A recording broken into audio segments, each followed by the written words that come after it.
Well, I'll start off by saying, you know, that we beat a well-coached, talented team tonight. I thought they played some terrific basketball throughout the night. I had watched them on tape, and tape didn't do them justice, to be quite frank. And that's rare for me when I see a team and we studying them.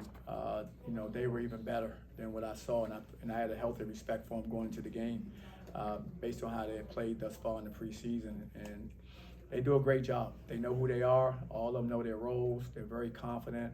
They execute well.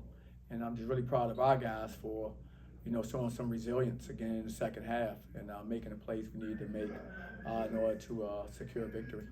As you said, you knew Quinnipiac was a good team coming in to just beat Pitt. What happened in the first half, though, was they were just making shots where some of the defensive effort not what you wanted to see, and what changed for you in the second half to allow you to come back and win? Well, I think it was a combination. You make a great point. Some of it was, they're good players. They made plays, they made shots. We have the player of the year in their conference over there. How many times does the player of the year in the conference stay, at a smaller conference without moving? So that says a lot about the coaching staff and what he thinks about Quinnipiac. For him to stay loyal to the program, and I'm sure a lot of people probably was trying to get him out of there. So it just says a lot about their program and their culture. Then you have the fact that we did have some defensive lapses. We had some missteps defensively where we didn't communicate well, left guys open. I don't think we understood exactly, how, potent they are offensively, individually and collectively. And I think we got lulled into, realizing that later in the second half. We're like, okay, these guys can really, really score the basketball. You're going to have to dig in defensively. But when that happened, I thought our guys did respond and they dug in and we got some stops that we needed in order to get some momentum. Coach, to kind of follow up on that, we spoken earlier this season. You said the guys need to emphasize not trading blows offensively. They need to score and then play defense as well. What did you see the difference in the second half holding Quinnipiac to 39 points? Well, I thought we did a much better job of getting stops. It boils down to that every time, stops and rebounds. And I thought we did a much better job of digging in, getting stops, and then not giving them second and third shot attempts. And that's something that we have to be, really good at. At the end of the day, you're going to win on your defense. And we didn't always play stellar defense throughout the game, but as you mentioned, in the second half, I thought our defense was at its best. We did change our defenses up some. We mixed it up some and, gave some different looks. And we'll do that from time to time. And I thought that was somewhat effective for us during the stretch where we were making a run as well. During a situation like in the second half, you guys held them to 1 of 16 field goals at some point throughout the half. What's going through, what do you instill defensively? Do you kind of try to keep switching it up, or do you want to focus on attacking since they were struggling to score? Well, we wanted to continue to play the same defense that helped us gain that momentum. Thought it was working for us, so we stayed with it for a while. And I thought our guys did a really good job, and it's something that we hadn't done a lot this year. It's something that we've always had in our program, but we really haven't, resorted to it a lot this season. But this team right here, based on how they were playing in the first half with 52 points, we knew that we were going to resort to going back to our zone and our different defenses in order to kind of maybe get them a little bit more out of rhythm. Coach, you had Jeremy Fomena lead you guys in scoring tonight with 18. He had 17 points coming into this game all season. Just what were you seeing differently from him tonight? I thought he was asserting himself. His energy and effort was great. I thought he gave great energy. His effort was amazing. And he's been improving. You watch him every day in practice and in the games when they get their opportunity. You can see these young guys, starting to figure things out. And we need everybody. Tonight, I thought it was our bigs who really, Biggs and Chris Johnson who really impacted the second half. And those guys, they were outstanding for us. But they wouldn't do that if they didn't know that we believed in them and they weren't ready for the opportunities by how they practice and how they prepare. And that's why I'm proud of them, because all of them practiced very hard. They were prepared for the opportunity, and they made the most out of it, and that's what you want to see with a team. Those guys anchored a bench performance of double that Quinnipiac got. I know you talked about depth before in Daytona Beach. Just what were you end up seeing with that tonight? Our depth showed up again. No matter what, I thought whether it was Chris Johnson and Jeremy in the first half, or it was Jeremy and Chris Johnson in the second half, Chris Parker in the first half, I thought those guys off the bench all gave us something. They came in, they gave us huge lifts, whether it was defensive plays they made, rebounds, and of course scoring the basketball. So, I think when you want to build a team, you want to build a team with depth. That's what we always talk about, our strength being in our numbers. And it showed, I think, today. When you look at some of the contributions by guys on our team that aren't normally in those roles. With the emphasis you have on defense, what do you think leads to the lulls that you mentioned? Well, that's what we're still trying to work out with our guys, understanding. I think part of it is just an understanding of how important every defensive possession is. And I start there. I start there with the understanding that every single one you have to be totally locked in and focused on. And I think at times we've kind of, we float a little bit in and out of that. And that's something that we have to get better at. But I think partly they're learning a new system too. I mean, these guys, maybe that's not what they had to do for the last 3 or 4 years where they were. And so now, we do something different than other teams do. Maybe we have a heavier emphasis on that. And so I think as we continue to build, I think they'll continue to get better at it because I think it means something to them. They realize that we haven't been able to sustain it to the level we need to. It's just a function of getting over that hump and understanding what it is. And I don't think we will until we have a night where it actually comes together for us. And I can use that as a reference, like, see, this is what I'm talking about. Right now I can only use moments, these 20 minutes or these 15 minutes. Once we have a game where they understand, okay, this is what is required for a full 40 minutes. And but the good thing about it is I know they care, I know they want to do it. We just have to help them get there. And like I said, any new team, a lot of new personnel, some of these guys maybe weren't required to do those things. Maybe they need them for scoring more, so that's not something they wanted to emphasize as much because they need them out there to score the basketball. Well, we need them out there to do both in the way we play and at our level, and that's something that we have to get them to. Coach, you guys shot the ball, you got shots up, you actually went over 100, 102 to 91 the final. Just talk about the scoring in the second half and the separation from that ball club. Well, I thought we did a really good job of executing almost all through the night. I mean, it was just, like I said, trading blows, I guess was put it. That's how it felt, back and forth throughout the first half. And then I thought the second half, I thought we continued to score the ball pretty well, but our defense was better. And I thought the guys are really connecting, they're executing well. I think it always shows up in our assist to turnover ratio, and I think we have 18 assists to 10 turnovers.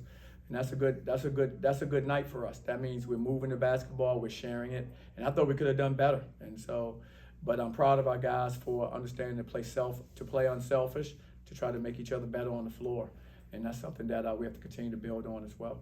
Folks had 13 of those assists, only 3 turnovers, and the way he drives and able to dish it out to get some easy baskets for his teammates. Just talk about his passing game. It seems he's getting more comfortable each game and gives his guys quality, high percentage shots. No, absolutely. I mean, he's a terrific little point guard.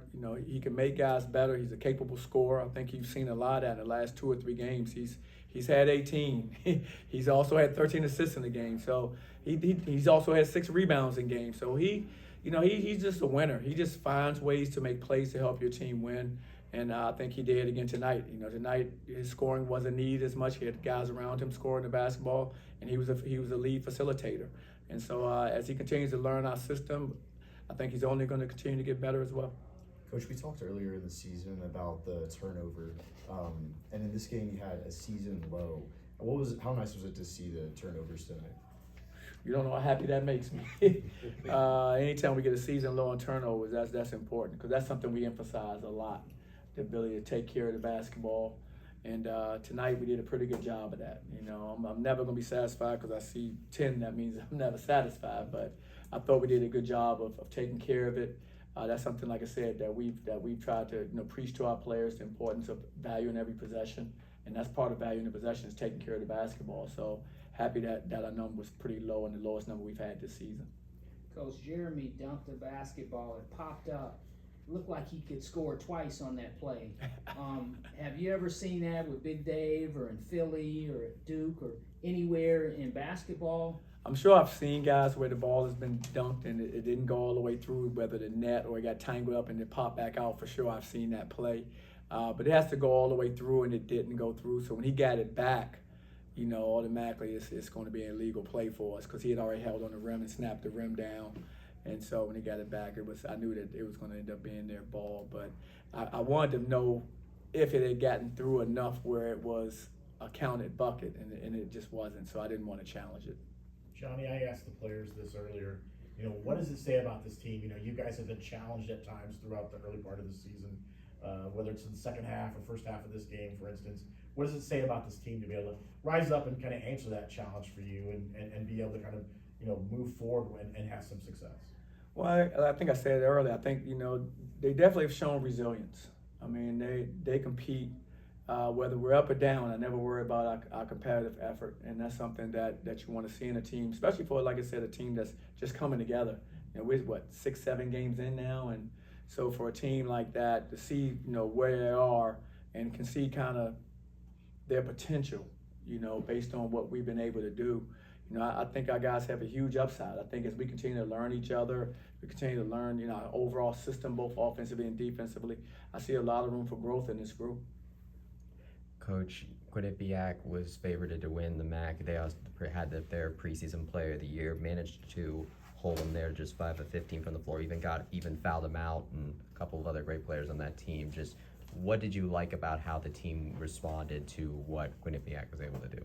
I was proud. I know the young man, Monroe, is a talented player. I mean, anytime you get a player of the year returning these days back to your university is a big deal. And so it says a lot about their culture, as I said before, and what they do over there with their staff.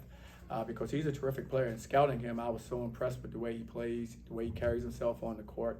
He's a tough young man to cover. And same thing with Zimmerman. I'd seen both of them. A lot of tape on them, and I was very impressed with how they approached the game. Their level of aggressiveness, they're really good. And Monroe has a chance to play professionally. Based on what I was seeing, watching tape on him.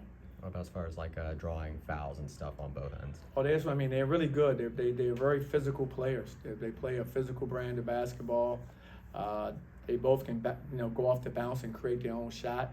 It's one thing to catch and shoot, but and they can do that as well. But the ability to be able to go off the bounce and make plays for yourself and others is what separates, I think, both of those guys.